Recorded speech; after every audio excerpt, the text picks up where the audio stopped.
நம்ம பன்னீர் மச்ச மசாலா பண்ண போகிறோம். அதுக்கு ஃபஸ்ட்டு நான் வந்து 3 ஆனியன்ஸை வந்து பொடியாக கட் பண்ணி எடுத்துக்கிட்டேன். இஞ்சி பூண்டு பேஸ்ட்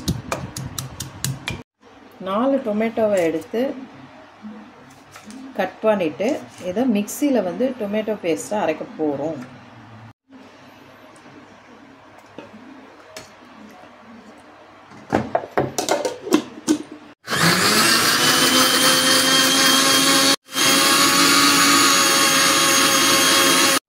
டொமேட்டோ பியூரி ரெடி.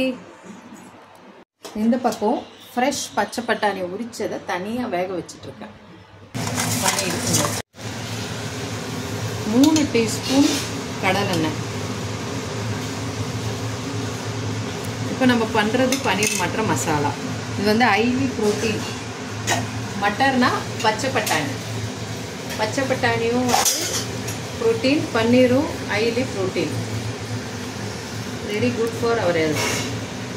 ஃபஸ்ட்டு சோம்பு, கொஞ்சமாக பட்டை, ஸ்டார் லவங்கம் 2 லவங்கம், 2 ஏலக்காய். இப்போ சாப்டு ஆனியன்ஸை இதில் போடுறோம்.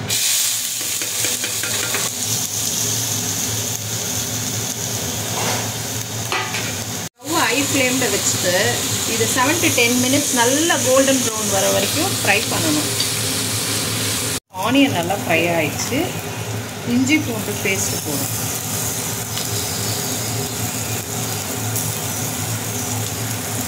இஞ்சி பூண்டு பேஸ்ட் ஃப்ரை ஆகிடுச்சு.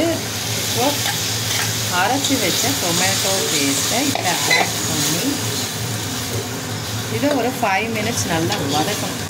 வெங்காயமும் தக்காளி பேஸ்ட்டும் நல்லா ஒன்றோட ஒன்று ஜெல் ஆகி கொதிக்கணும். அது வரைக்கும் வதக்கணும். இதில் மிச்சம் இருக்கிறத தண்ணி ஊற்றிடலாம்.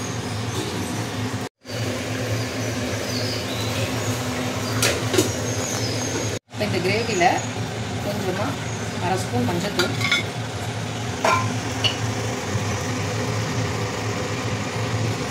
உப்பு கொஞ்சம்,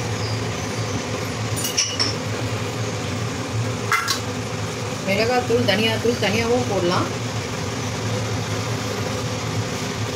நான் வந்து சாம்பாருக்கு அரைச்ச மிளகாத்தூளை போட்டுட்டேன்.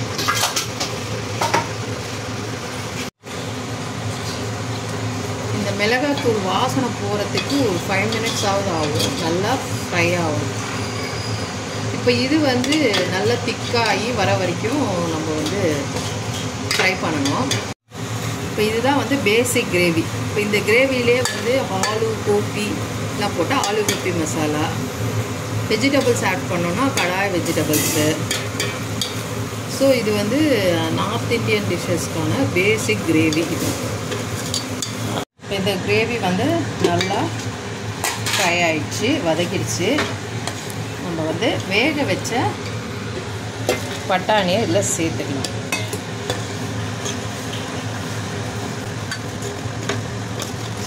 இதுக்கு முந்திரி பருப்பு அரைச்சி ஊற்றணும் இப்படிலாம் அவசியமே இல்லை.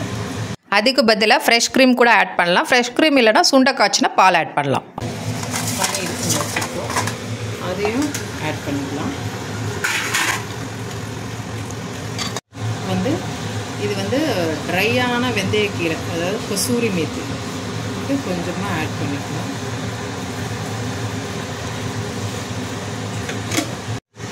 ½ டம்ளர் தண்ணி ஊற்றிட்டு நல்லா கிளறி வச்சுட்டு வந்து என்கிட்ட ஃப்ரெஷ் க்ரீம் இல்லாததுனால பாலை நல்லா சுண்டை காய்ச்சிருக்கேன். அதுவும் வந்து ஏடோட கொஞ்சம் இதில் ஊற்றிட்டேன். அதுக்கப்புறம் ஒரு கொதி வந்தோன்னே ஆஃப் பண்ணிடலாம். ரொம்ப நேரம் கொதிக்க வேணாம். இப்போ இது நல்லா கொதிச்சிச்சு, ஆஃப் பண்ணிடலாம். இப்போ நான் காமிச்சிருக்கிறது வந்து 4 பேருக்கான அளவு. இது 3 வெங்காயம், 4 தக்காளி, 200 கிராம் பன்னீர், 200 கிராம் பச்சை பட்டாணி. இதை வந்து நீங்கள் வந்து இன்றைக்கி பண்ணிங்கன்னா உடனே சாப்பிடணும். ஏன்னா இதை வச்செல்லாம் சாப்பிட முடியாது. நம்ம பால் ஊற்றிருக்கிறதுனால பால் ஊற்றினாலும் இல்லை ஃப்ரெஷ் க்ரீம் ஊற்றினாலுமே அன்றைக்கே சாப்பிடணும். இல்லை நீங்கள் வச்சு சாப்பிட்ணுன்னா பால் ஃப்ரெஷ் க்ரீமை இதில் போடாமல் விட்டுட்டு முந்திரி பருப்பு வேணால் அரைச்சி ஊற்றலாம். அப்போ 2 நாள் கூட நீங்கள் வச்சு ஃப்ரிட்ஜில் வச்சு சாப்பிட்லாம். பால் ஃப்ரெஷ் க்ரீம் ஆட் பண்ணால் நீங்கள் எப்போ பண்ணுறீங்களோ அப்போயே இதை வந்து கன்சியூம் பண்ணிடுங்க.